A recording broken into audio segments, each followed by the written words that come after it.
Hello friends, यहाँ पर हम आपके लिए स्पेशल लेकर आ गए हैं जीएस प्लस हिंदी, साथ में फुल सॉल्यूशन के साथ रहेगा। तो चलिए हम वीडियो को शुरू करते हैं। यहाँ पर देखिए पहला क्वेश्चन क्या कहता है कि निम्नलिखित अर्थव्यवस्था में से कौन उत्पादन के कारकों पर व्यक्तिगत स्वामित्व रखता है। तो यहाँ पर देखिए ऑप्शन नंबर ए जो है पूंजीवादी अर्थव्यवस्था, यही जो है व्यक्तिगत स्वामित्व रखता है किसी भी देश की अर्थव्यवस्था पर। ठीक है। उसके बाद दूसरा क्वेश्चन है यहाँ पर गरीबी रेखा की अवधारणा की समीक्षा के लिए कौन सी समिति गठित की गई थी। तो तेंदुलकर समिति, एस तेंदुलकर समिति गठित की गई थी, जो कि 2005 में गठित की गई थी। ठीक है। जिसका कार्य क्या था, गरीबी रेखा की अवधारणा की समीक्षा करना। और जो लाडला वाली समिति है, इसका भी यही सिस्टम था, लेकिन इसकी जो स्थापना हुई थी वो 1993 ईस्वी में हुई थी, और ये जो 2005 वाली है इसलिए इसको महत्व दिया गया। ठीक है, सुधार करके। आगे देखिए यहाँ पर नेक्स्ट क्वेश्चन तीसरा है कि निम्नलिखित कौन सा स्थल नवपाषाण युग का प्राचीनतम प्रमाण प्रस्तुत करता है। ठीक है। तो मेहरगढ़ जो है यही प्राचीनतम प्रमाण जो है प्रस्तुत करता है नवपाषाण युग का। नेक्स्ट क्वेश्चन है आगरा में किस मस्जिद पर बंगाल शैली का प्रभाव माना जाता है। तो नगीना मस्जिद पर। किस पर? नगीना मस्जिद पर, जिसका निर्माण जो है शाहजहां ने करवाया था। ठीक है। किसने करवाया था? शाहजहां ने इसका निर्माण करवाया था। कहाँ पर? आगरा में करवाया था। मोती मस्जिद का भी निर्माण शाहजहां ने करवाया था। कहाँ पर? आगरा में। ठीक है। और जामा मस्जिद का निर्माण जो है दिल्ली में करवाया था। किसने करवाया था? शाहजहां ने ही करवाया था। ठीक है। चलिए आगे बढ़ते हैं। यहाँ पर नेक्स्ट क्वेश्चन है 5वां नंबर हमारा, देखिए कि सूर्य से बढ़ती दूरी के अनुसार ग्रहों का निम्नलिखित में से कौन सा क्रम सही है। यानी सूर्य से जो है क्रम वाइज जो है आरोही क्रम में जैसे भी क्रम हो, ठीक है, उसके अनुसार जो है कौन सा ऑप्शन सही है। ठीक है। तो बुध सबसे छोटा, शुक्र, पृथ्वी, मंगल। तो ऑप्शन नंबर ए हमारा एकदम सही है, जो सूर्य से दूरियां बनाते हैं। ठीक है। और आगे देखिए यहाँ पर नेक्स्ट क्वेश्चन है कि भारत के कितने राज्यों में समुद्र तट है, यानी समुद्री तट हैं। ऐसे कितने राज्य हैं भारत के? तो वो 9 हैं। कितने हैं? 9 राज्य हैं। हम सीरियल वाइज पश्चिम से अगर लेते हैं तो गुजरात हो गया। ठीक है। गुजरात हो गया, महाराष्ट्र हो गया, और जो है गोवा हो गया, कर्नाटक हो गया। ठीक है। केरल हो गया, तमिलनाडु हो गया, आंध्र प्रदेश हो गया। ठीक है। और जो है उड़ीसा हो गया, और आपका लास्ट में वेस्ट बंगाल हो जाता है। ठीक है। ये सभी 9 राज्य ऐसे हैं जहाँ पर समुद्र तटीय क्षेत्र, ठीक है, या समुद्र तट हैं। उसके बाद देखिए अमीर खुसरो किसके शिष्य थे। ठीक है। तो निज़ामुद्दीन औलिया के शिष्य थे अमीर खुसरो। ठीक है। और उसके बाद देखिए यहाँ पर आजीवक संप्रदाय के संस्थापक कौन थे। तो मछली गोपाल, ठीक है, मछली गोशाल जो हैं आजीवक संप्रदाय के संस्थापक थे। उसके बाद यहाँ पर देखिए भागवत संप्रदाय के विकास में किसकी देन अत्यधिक थी। ठीक है। भागवत संप्रदाय के विकास में किसकी देन जो है सबसे अधिक थी। तो हिंदू और यूनानी लोगों की देन जो थी वो सबसे अधिक थी। फिर देखिए क्वेश्चन कि किस देश की सीमा चीन से नहीं लगती है। ठीक है। ऐसा कौन सा देश है? तो वो है कंबोडिया। ठीक है। कंबोडिया की जो सीमा है वो चीन की सीमा से नहीं लगती है। रेयान निम्नलिखित में से किससे प्राप्त किया। तो काष्ठ लुगदी से जो है इसको प्राप्त किया गया, रेयान को। फिर यहाँ देखिए कि किसको पीटकर पतली चादर में परिवर्तित किया जा सकता है। तो वह है जस्ता। ठीक है। जस्ते को क्या कर सकते हैं? पीटकर पतला कर सकते हैं, कोई नुकसान उसमें नहीं होगा। भारत के प्रधानमंत्री किन निकायों के वस्तुतः मुखिया माने जाते हैं या होते हैं। तो नीति आयोग के भी होते हैं, राष्ट्रीय एकता परिषद के भी होते हैं, भारतीय वन्यजीव बोर्ड के भी होते हैं। यानी कि ऑप्शन नंबर डी हमारा सही है। जो नीति आयोग है इसका नाम 1 जनवरी, ठीक है, 1 जनवरी 2015 को नीति आयोग रखा गया। इसके पहले इसका नाम जो था वो योजना आयोग था। ठीक है। जिसका वो मुखिया जो होता है, ठीक है, वो कौन होता है, प्रधानमंत्री होता है। तो यहाँ पर ठीक है, प्रधानमंत्री, यहाँ पर तीनों चीज़ों का मुखिया कौन होता है, प्रधानमंत्री होता है। ठीक है, चलिए आगे बढ़ते हैं। यहाँ पर नेक्स्ट क्वेश्चन है हमारा कि नगर प्रशासन का कौन सा प्रकार बड़े शहरी क्षेत्रों का नियंत्रण करता है। ठीक है, तो वह कौन करता है, नगर निगम जो होता है वही करता है। ठीक है, बड़े शहरों का। 15 क्वेश्चन है कि कौन सी प्रकाश संश्लेषण प्रक्रम के दौरान एक घटना नहीं होती है, वह कौन सी घटना है जो नहीं होती है, कार्बन डाइऑक्साइड का कार्बोहाइड्रेट में ऑक्सीकरण जो है यही घटना नहीं होती है। फिर आगे देखिए, यहाँ पर सबसे छोटी वाहिकाएं जो एक कोशिकीय मोटी होती है कहलाती है, उसको क्या कहा जाता है, तो केशिकाएं कहा जाता है। ठीक है, केशिकाएं। 17 नंबर देखिए, किस अभिलेख से यह साबित होता है कि चंद्रगुप्त का प्रभाव पश्चिम भारत पर फैला हुआ था। ठीक है, तो वह कौन सा है अभिलेख, वह आपको अभिलेख बताना है। तो जैसे कि रुद्रदमन का जूनागढ़ अभिलेख जो था, इसी के माध्यम साबित होता है कि चंद्रगुप्त का प्रभाव पश्चिम भारत पर फैला हुआ था।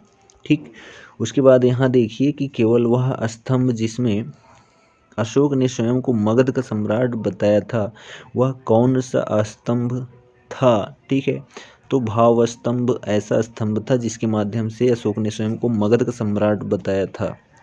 नेक्स्ट क्वेश्चन है कि उस स्रोत का नाम बतलाइए जो प्राचीन भारत के व्यापारिक मार्गों पर मौन है।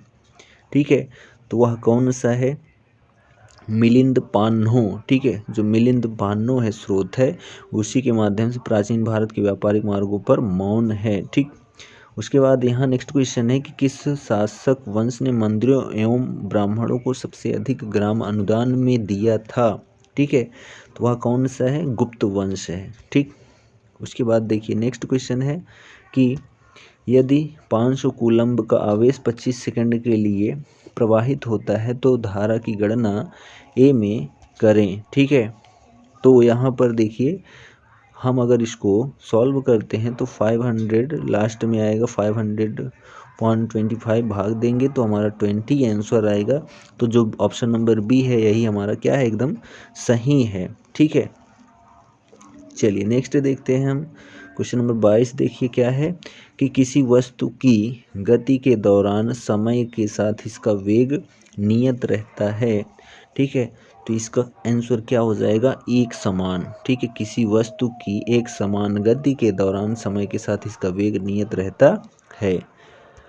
उष्णकटिबंधीय क्षेत्रों की जलवायु सामान्यतः गर्म होती है क्योंकि ये क्षेत्र के आसपास स्थित होते हैं। ठीक है, तो ऑप्शन नंबर डी भूमध्य रेखा। ठीक है, गर्म होती क्योंकि ये भूमध्य रेखा क्षेत्र के आसपास स्थित होते हैं। नेक्स्ट क्वेश्चन देखिए, दक्षेस यानी कि जिसको हम सार्क बोलते हैं, आंदोलन शुरू करने का उद्देश्य क्या था। ठीक है, तो इसका उद्देश्य जो था वो क्षेत्रीय सहयोग था। ठीक है, और सार्क की स्थापना जो हुई थी वो 8 दिसंबर, ठीक है, 8 दिसंबर 1985 को हुई थी। ठीक है, किसकी स्थापना, सार्क की स्थापना। और इसमें अभी वर्तमान में देशों की संख्या है कितनी, 8, पहले कितनी थी, 7।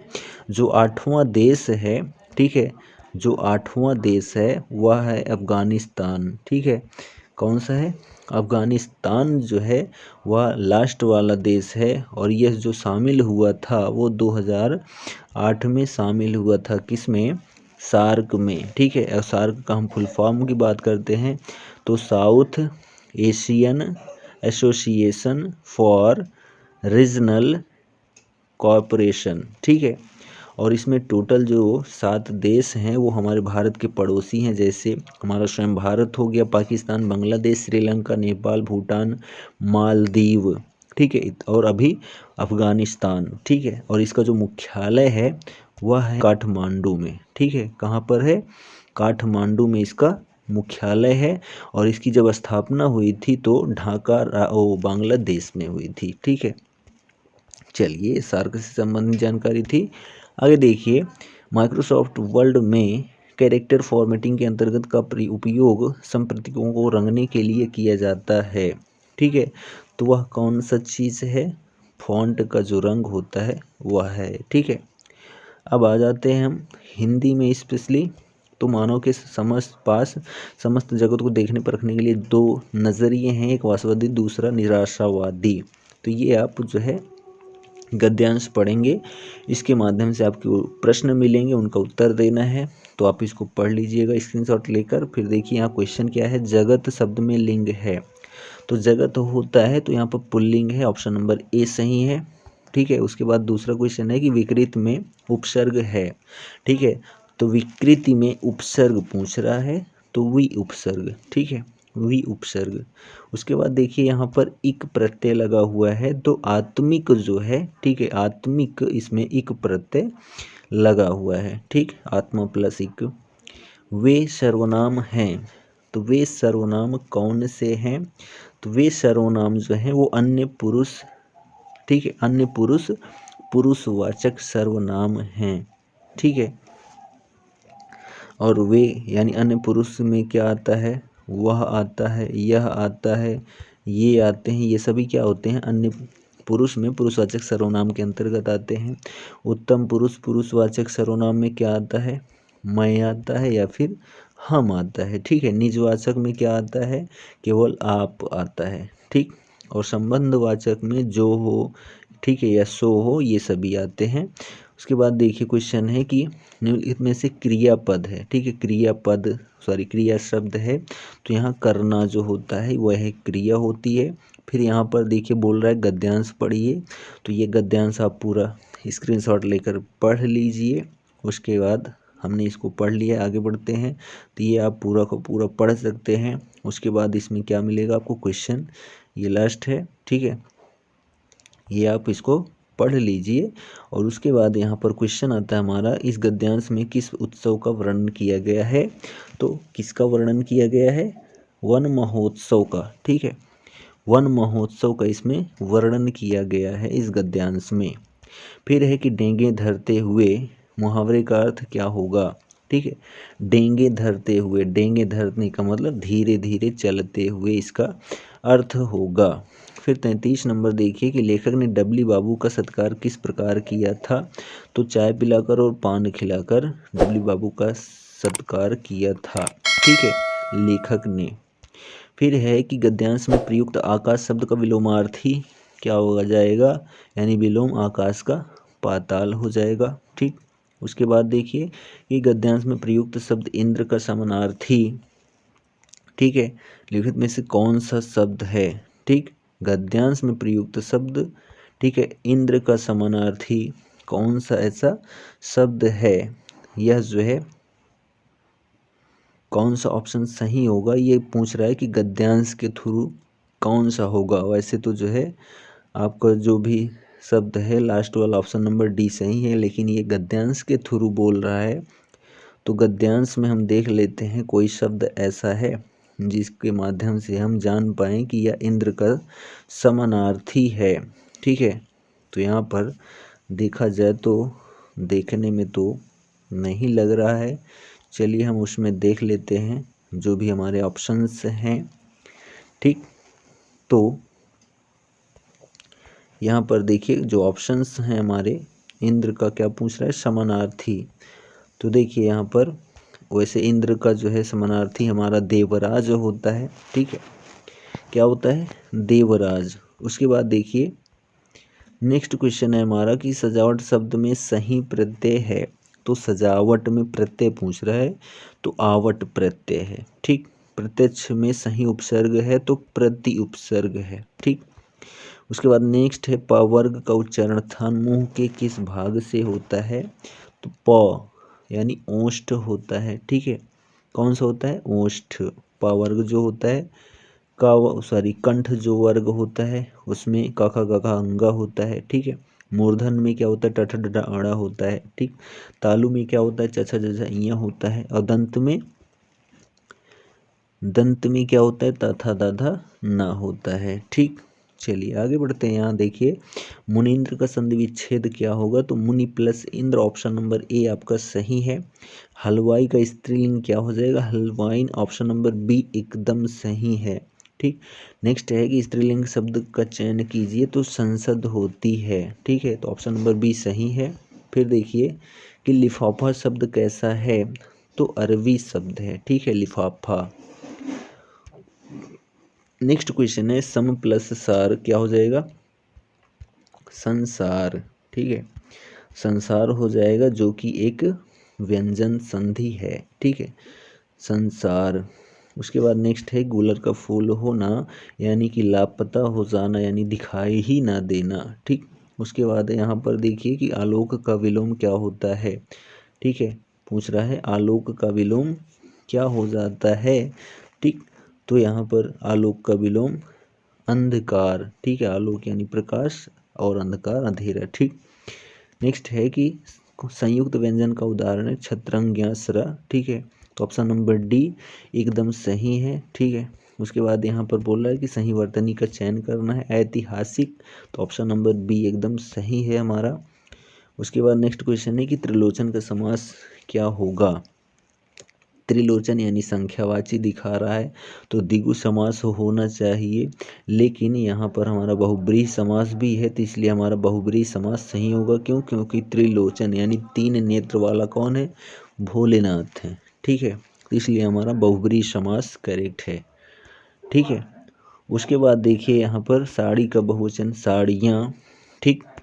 उसके बाद नेक्स्ट है लास्ट है मैं यह जानता हूँ, इसमें इस वाक्य में भी कौन सा निपात है, तो इसमें तो भी है ही नहीं, ठीक है, अगर भी होता तो यहाँ पर बलदायक निपात होता, ठीक, लेकिन यहाँ पर भी नहीं है हमारे वाक्य में, तो इसलिए यहाँ स्वीकारात्मक निपात है, मैं यह जानता हूँ स्वीकार किया जा रहा है, ऑप्शन नंबर ए एकदम सही है, ठीक। ये हमारे 50 क्वेश्चन जीएस प्लस हिंदी हो गए, और हमसे कांटेक्ट करने के लिए हमारे इस पर समझ सकते हैं किस पर आपको जाना है, ठीक।